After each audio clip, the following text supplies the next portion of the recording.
విశాఖ తూర్పు తీరంలో తొలిసారిగా నిర్వహించిన అంతర్జాతీయ నౌకాదళ సమీక్ష అట్టహాసంగా సాగింది. రాష్ట్రపతి ప్రణబ్ ముఖర్జీ 70 విదేశీ యుద్ధ నౌకల నుంచి గౌరవ వందనం స్వీకరించి నౌకాదళ సమీక్షను ప్రారంభించారు. వేలాదిగా తరలివచ్చిన దేశ విదేశీ సందర్శకులతో సాగర తీరంలో పండుగ వాతావరణం నెలకొంది.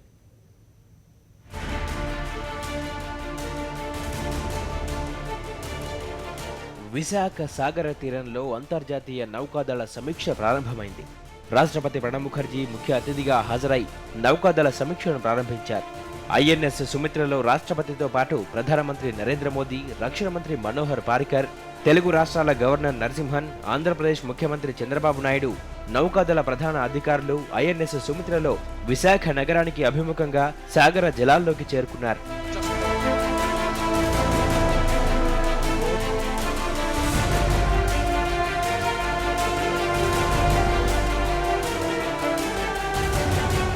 సుమిత్ర యుద్ధ నౌకను మరో 5 నౌకలు అనుసరించాయి.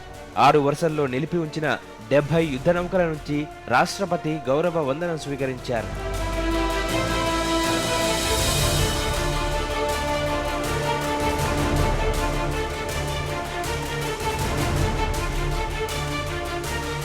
అంతర్జాతీయ నౌకాదళ గౌరవ వందనం స్వీకరించడం అద్భుతమైన అనుభూతినిచ్చిందన్నారు రాష్ట్రపతి. సముద్రం మధ్యలో ఈ పరేడ్ ప్రపంచంతో స్నేహ హస్తానికి నిదర్శనమని పేర్కొన్నారు. అంతర్జాతీయ నౌకాదళ సమీక్ష అనుకున్న దానికన్నా అధిక ఫలితాలిచ్చిందన్నారు. ప్రపంచవ్యాప్తంగా అనేక దేశాల నౌకలు మన తీరానికి రావడం గర్వకారణమన్నారు. సముద్ర తీర రక్షణలో నౌకాదళ సమీక్ష కొత్త ముందడుగు అన్న ప్రణబ్, శాంతి సామరస్యాలు కాపాడడంలో సంయుక్త ప్రదర్శనలు గొప్ప బలాలను ఇస్తాయన్నారు.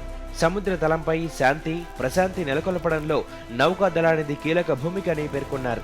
హిందూ మహాసముద్రంలో భారత్ నిర్వహిస్తున్న భూమిక అత్యంత ప్రధానమైందని అభివర్ణించారు. సముద్ర మార్గాల రక్షణ, వాణిజ్య, వ్యాపార కార్యకలాపాలకు నౌకాదళం అండగా ఉంటుందన్నారు. నౌకాదళానికి సహకారం అందించిన విశాఖ వాసులకు రాష్ట్రపతి ప్రత్యేక ధన్యవాదాలు తెలిపారు.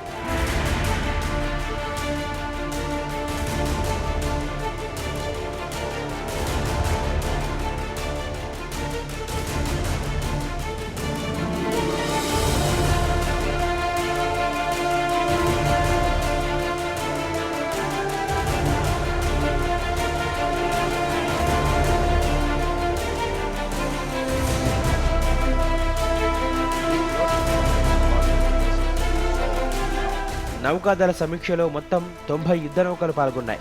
వీటిలో స్వదేశీ నౌకలు అమెరికా, చైనా, కొరియా, బ్రిటన్, రష్యాతో పాటు అనేక ఇతర దేశాల నౌకలు ఉండడం విశేషం. వీటితో పాటు దేశ తీర భద్రతలో కీలక బాధ్యతలు నిర్వహిస్తున్న కోస్ట్ గార్డ్ నౌకలు కూడా పాల్గొన్నాయి.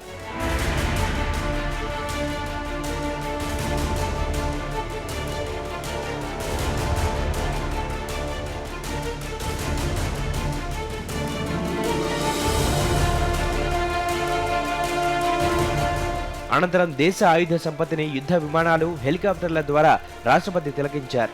గగన తలంపై దూసుకుపోతూ అడ్వాన్స్డ్ జెట్ ట్రైనర్లు విన్యాసాలు చేశాయి. జాతీయ పతాకం, రెపరెపలతో చేతక్ హెలికాప్టర్లు నింగిలో గౌరవ వందనం అందించాయి.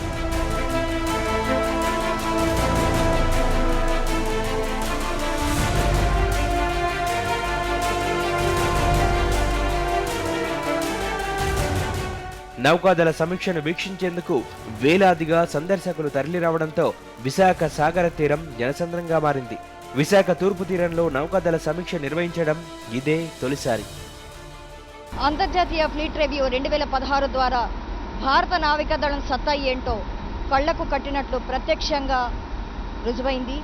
ఇది వివిధ దేశాల మధ్య ఉన్నటువంటి సమన్వయమే కాదు, సముద్ర తీర ప్రాంతాల్లో జరిగేటువంటి అసాంఘిక శక్తులను కూడా నిర్దాక్షిణ్యంగా తిప్పికొట్టగలిగే సత్తా భారత నావికాదళానికే కాదు, వివిధ దేశాల మద్దతు ఉంది కూడా అని నిరూపించుకుంది భారత నావికాదళం. వీడియో జర్నలిస్ట్ సాయి కృష్ణతో శ్రీదేవి, సాక్షి టీవీ, విశాఖ.